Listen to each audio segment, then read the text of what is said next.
السلام عليكم ورحمة الله وبركاته. بعد نهاية ماتش انتر ميامي والأهلي بالتعادل 0-0 في المباراة الافتتاحية لكأس العالم للأندية، المباراة اللي كله كان مركز عليها، أغلب الناس كانت متابعاها. النتيجة يعني بصراحة مش دي اللي الأهلي يستحقها، مش دي النتيجة اللي الأهلي المفروض يطلع بيها. الأهلي كان المفروض يطلع كسبان، لكن شوية غلطات على شوية سوء حظ على ده أدى للنتيجة اللي احنا شفناها دي، وإن احنا نطلع 0-0. على عكس احنا كان ممكن نبقى متقدمين 3-0 و2-0 في الشوط الأول، لكن زي ما قلت الغلطات اللي حصلت أدت للنتيجة تطلع 0-0، والحمد لله إن احنا طلعنا بنقطة في الآخر بعد اللي حصل من الشوط التاني. فقبل ما أبدأ بس الكلام عن المباراة، أنا متضايق جدا على إصابة إمام عاشور. إن شاء الله ربنا يشفيه ويرجع أحسن من الأول. دي تاني إصابة ليه في كتفه بعد الإصابة اللي جات له مع المنتخب ساعة البطولة بتاعت كأس العاصمة الإدارية دي. جات له إصابة في كتفه برضو ساعتها، وغاب برضو شهرين ولا 3 حاجة زي كده. فجات له إصابة تاني والنهاردة بيعمل العملية، فإن شاء الله ربنا يشفيه ويرجع أحسن من الأول. الإصابة النجم فرقتك، اللعيب اللي كان جاي في فورمة عظيمة جدا، اللعيب اللي هو كان مستواه ثابت على أغلب ماتشات الأهلي طوال السنة، فضربة موجعة قوي في الفريق، في واحد من أهم اللعيبة ما كانش هو الأهم. فأتمنى الشفاء العاجل ليه. وأنا بصراحة يعني اتضايقت جدا وهو شفته طالع، ان انا امام عاشور كنت واحد من اكتر اللعيبه اللي انا مستنيها في البطوله دي بالذات، لكن قدر الله ما شاء فعل، واتمنى له الشفاء. برضو كلمتين برضو محشورين في زوري. انا متضايق على اللي حصل، سواء في لقطه ضربه الجزاء سواء في لقطه حسين الشحات. الماتش ده كان ممكن احنا نخلصه 3-0، ممكن نخلصه ب4 كمان. لكن كالعاده اللعيب المصري مش مصدق نفسه ان هو يقدر. كالعاده اللعيب المصري لما بيجيله الفرصه ان هو مثلا، يعني زي مصر ما حصل في ماتش باتشوكا، كان ممكن تخلص وتلعب النهائي قدام ريال مدريد، لكن اللقطات انا ادور على اللقطه، انا عايز انا اللي ابقى عملت، مش انا اسيب غير هو اللي يعمل او نتقاسم. ما بقاش همنا على الفريق، لا انا هم عليا انا. كل الحاجات دي بتأدي للنتيجه اللي انت بتشوفها في الاخر، بتأدي للي بيحصل في الاخر في ارض الملعب. اللعيب المصري نفسي من هنا يصدق. السعوديه كسبت الارجنتين في كاس العالم، انا مش عايزك تاخد كاس العالم، انا مش مستني ان الاهلي ياخد كاس العالم، بس مستني لما تجيلك الفرصه ان انت تعمل وتقدر ان انت تكسب، تقدر ان انت تحقق الفوز. انت كنت احسن من انتر ميامي، انت ليه اللعيبه ما كانتش مصدقه نفسها ان هي احسن من انتر ميامي؟ مع احترامي لميسي، شيل ميسي من الفريق ده. لو جمعنا 11 لاعب من اي حته في مصر نروح نكسب. لكن نيجي دايما في حته العقل، ان هو من جواه هو مش مصدق. هو شايف ميسي، شايف سواريز، شايف سيرجيو بوسكيتس، فلازم ركابنا تخبط. انا مش بقول لك ان انت لما تشوف ميسي ما تخافش، ان ميسي كان ممكن يخلص الماتش لانتر ميامي عادي في الشوط الثاني، لكن انت كان عندك فرصه في الشوط الاول ان انت تقتل كل ده. ليه؟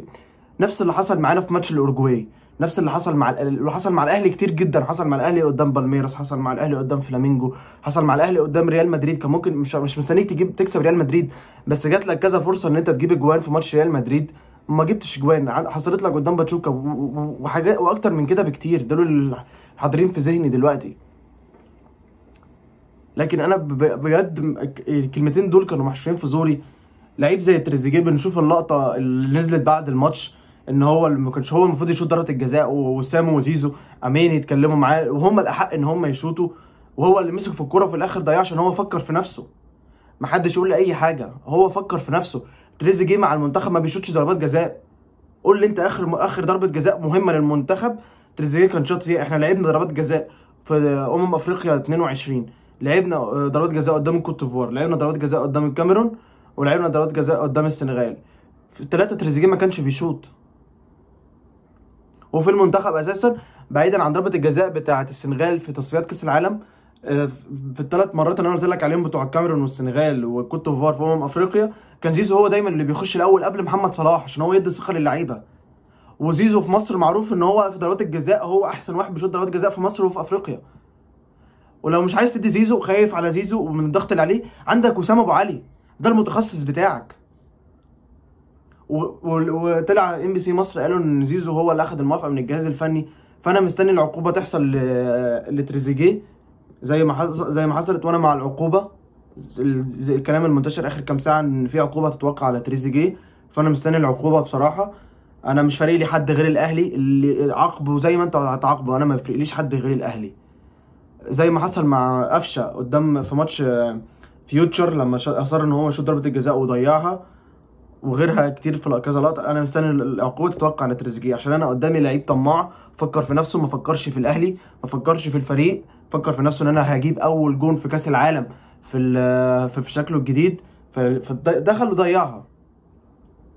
نفس اللقطه اللي حصلت لحسين الشحات، نفس حسين الشحات ده كان جات له ان هو بعد ما كان قاعد على الدكه في ماتش الدوري في فاركو، بدل ما كان هيجيب جونين فكر ان هو يعمل اسيست ويكسب الهداف لامام عاشور. هو حسين الشحات في لقطه متناقضه، هو برضو اللي في اخر دقيقه معاه الكوره رايحين 4-2 من لعيبه انتر ميامي، ومن الاثنين دول واحد منهم ميسي.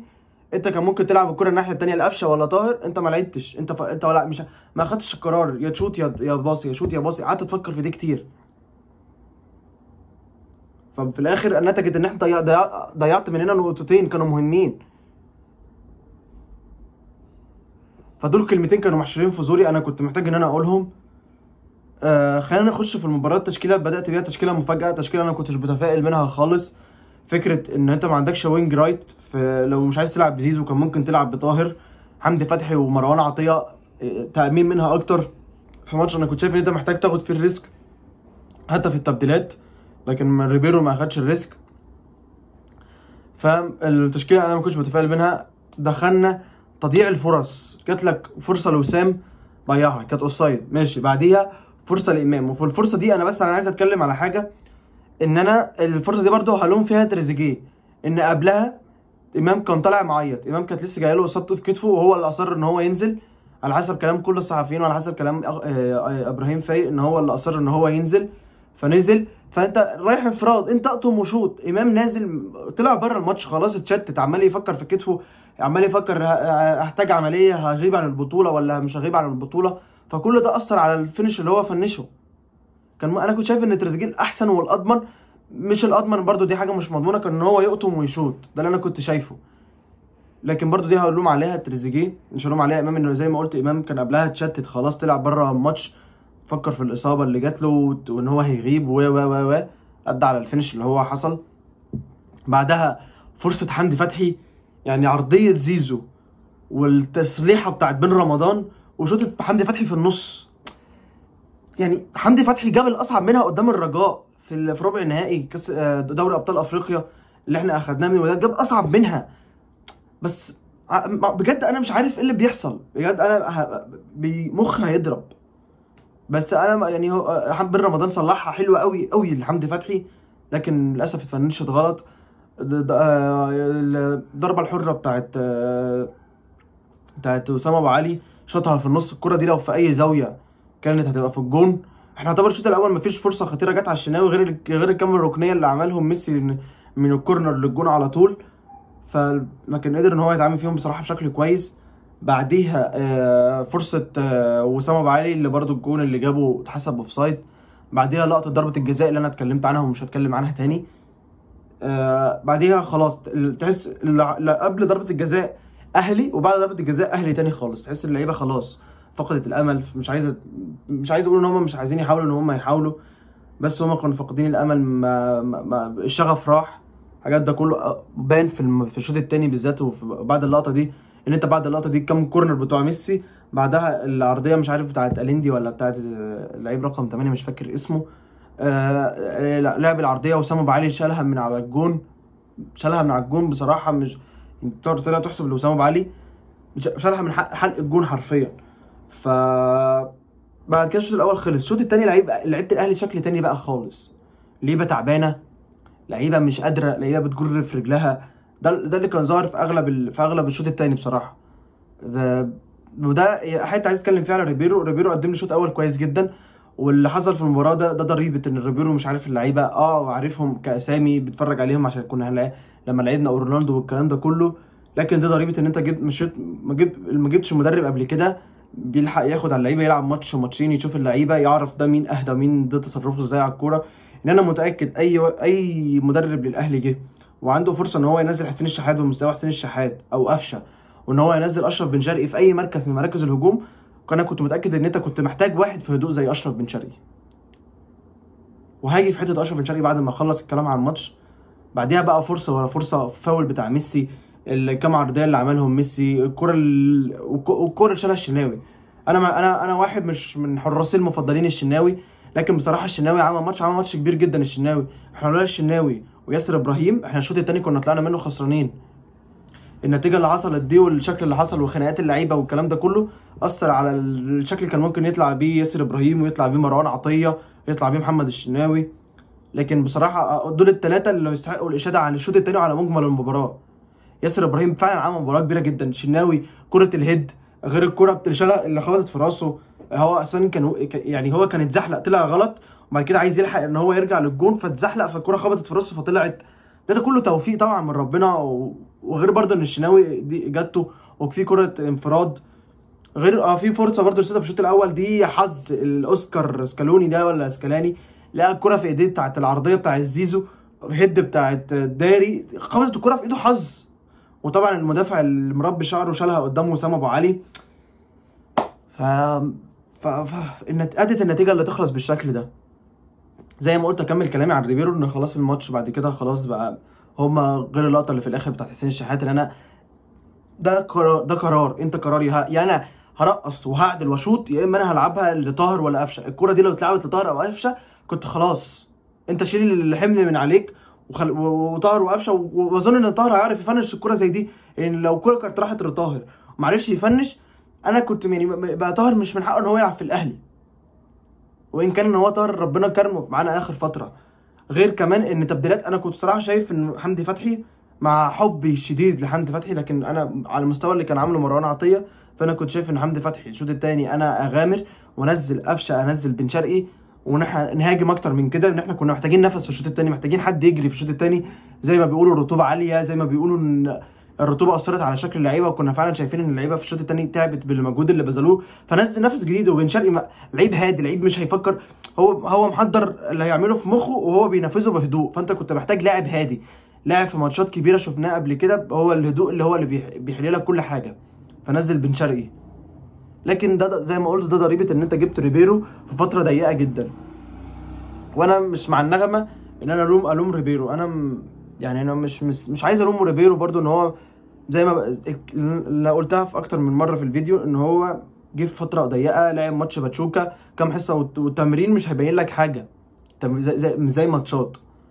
فاتمنى ان احنا نتدارك ده قدام، اتمنى ان احنا ما نقعش في نفس الخطا، واتمنى ان احنا ننزل مركزين. ماتش بالميراس ماتش مش سهل. ماتش بالميراس انت عندك لعيب زي ويليام ستيفاو هو هيلعب كاس العالم بعد كده هيروح لتشيلسي، ده لعيب متوقعين منه في البرازيل توقعات عاليه جدا، القيمه بتاعته 50 مليون يورو، وان هو هيتنقل لتشيلسي وكان عليه خناقه من تشيلسي وباريس سان جيرمان، وكان دخل في ريال مدريد بس انسحب من الصفقه لما لقى المغالاه الكلام ده كله. لكن ده لعيب خطير جدا، غير ان هي لعيبه البرازيل هم يعني لعيبه حريفه يعني بطبيعتها. فاتمنى ان احنا زي الماتش الجاي اتمنى واحنا لعبنا بالميراس قبل كده احنا احتكينا بماتشات امريكا الجنوبيه كتير، فاتمنى ان احنا بقى ما نحتاجش ان احنا نقول ان احنا كنا محتاجين نلعب معاهم ماتشات ثانيه ومش متعودين على المدرسه دي والكلام اللي انا مش بقتش مقتنع بيه. انت رحت كاس عالم كتير اخر فتره، لعبت فلامينجو، لعبت فلومينينزي، لعبت بالميراس ذات نفسها، فاتمنى ان انت تعمل شكل قدامهم. اتمنى ان احنا نعمل شكل قدام بالميراس وانت تكسب ان شاء الله قدام بالميراس باذن الله نكسب قدام بالميراس، فبنسبه كبيره تبقى انت اتاهلت. ما اظنش ان انتر ميامي هيكسب بالميراس ولا هيكسب بورتو، الا لو ميسي طبعا اتجنن وحب يجيب المكسب بدراعه. فانا بس في كام لعيب كده انا عايز اتكلم عليهم. طبعا اتكلمت على الشناوي، شكرا يا شناوي. النقطه اللي احنا طلعنا بيها دي في الشوط الثاني دول بعد ربنا فبسببك انت، ف يعني عملت اللي عليك، مش هقدر انتقدك بنص كلمه، لا انت بصراحه كفيت ووفيت. ده عن الشناوي. انا عايز اتكلم عن ياسر ابراهيم بين لي في الماتش ده يعني مدافع راجل، مدافع لما بحتاجه في تاكلينج عمله كانت الكوره رايحه طلقه، ما اظنش ان الشناوي كان هيشوفها، حتى التاكلينج اللي عمله طلع الكوره بره، غير تاثيره ووجوده في مواقف دفاعيه كتيره جدا كان قادر ان هو يتصرف فيها. فياسر ابراهيم عمل مباراه كبيره جدا جدا جدا جدا. مروان عطيه برضه عمل مباراه كبيره جدا، سواء تدخلاته دخل 16 التحام مع الارض، كسب 9 ومنهم التحامات كتيره كانت على ميسي، فانا مش مستني ان هو يطلع ب 16. عمل 48 باص منهم 46 صحيح، فكان قادر، كان مركز في الماتش، كان قادر ان هو يقطع كور كتيره جدا، يبوظ الهجمات حتى وبالفاولات. فكان ده كان بيعمله كويس جدا مروان عطيه بصراحه. انا محمد علي بن رمضان على الوقت اللي لعبه انا كان عاجبني محمد علي بن رمضان، هدوءه، ترقصاته، طلوعه بالكوره، الحاجات دي انا متفائل بصفقه محمد علي بن رمضان. فعمل مباراه كبيره جدا جدا. وزيزو على الوقت اللي لعبه كان مقبول، مش هقدر انتقده. هم دول اللي انا بصراحه شفتهم ان هم لعبوا كويس. بعيدا عن الكلمه اللي قلتها في الاخر عن زيزو، انا مستني الماتش الجاي ان انا اشوف وقت اكتر لبن شرقي. اللعيبه طالما هي مش لعيبه متسربعه، فانا محتاج لاعب هادي، لاعب بارد، وده موجود في بن شرقي. اتمنى اصابه امام عاشور ما تاثرش علينا، ان كنت انا متوقع ان هي هتاثر علينا بالفورمه اللي هو كان جايبها، باللعيبه كانت بتدور على امام عاشور، باللعيبه ان هي كانت وضع ثقه في امام عاشور، والثقه اللي امام عاشور كان هو فيها ذات نفسه. دي حاجه هتاثر علينا، بس اتمنى ان هي ما تاثرش علينا بالشكل الكبير، ونركز في الماتشين الجايين. انت تقدر، انت معكش الفرق الصعبه، انت محتاج ثقه وايمان في نفسك. لو دول موجودين انت هتقدر تكسب، هتكسب الفرقتين اللي معاك، مش هقول لك تكسب اي حد، بس تكسب الفرقتين اللي معاك. ثقه وايمان في نفسك، ثقه ان انت ثقه ان انت تقدر تكسب، وثقه ان انت تقدر لما تبقى قدام الجون تقدر تفنش. واهم حاجه السلكان، انا عايز اشوف بين اللعيبه سلكان، مش عايز انا مش عايز انا عايز اشوف اللعيبه مع بعض، عايز اشوف اللعيبه همها الاهلي، همها البادج ده. انا مش قادر اتجاوز الكوره بتاعت حسين الشحات، ومش قادر اتجاوز اللقطه بتاعت تريزيجيه. لقطتين كانوا قادرين ان هم يخلصوا لك المباراه، وزي ما قلت لقطه قبل ضربه الجزاء شكل الاهلي حاجه، وبعد ضربه الجزاء شكل الاهلي حاجه تانية خالص. فبس اتمنى ان احنا نقدر نطلع بشكل كويس قدام بالميراس. زي ما قلت الجمهور يهدى شويه على ريبيرو. ده احنا بندفع ضريبه ان احنا جبناه متاخر، فهو الراجل هو يعني ما هو هتحس ان هو بيجرب برده. وان كان في الشوط الاول قدم يعني شكل كويس للفريق، كان قادر ان هو يحطنا في مواقف. الرطوبه عامل، غير ان اللعيبه بذلت مجهود كبير جدا برده اثر عليها. ف يعني ده اللي كان عندي بصراحه، انا ما عنديش كلام زياده اقوله. مباراه كان ممكن نطلع بشكل احسن من كده بكتير، بس يلا هارد لك. اتفاجئت من اللي حصل، وبشكل تريزيجيه انا كنت بعرف عنه ان هو لعيب ما بيفرقش مع الحاجات دي، بس اتفاجئت ان هو فكر في نفسه، ودي حاجه فاجئتني من تريزيجيه. لكن يلا قدر الله ما شاء فعل، ان شاء الله الماتش يعني ما يبقى لينا نصيب ولينا حظ في الماتشات الجايين نقدر نكسب. فبس ده اللي كان عندي. اتمنى الحلقه تكون عجبت حضراتكم، واشوفكم في حلقه جديده. كان معاكم احمد هاني، والسلام عليكم ورحمه الله وبركاته.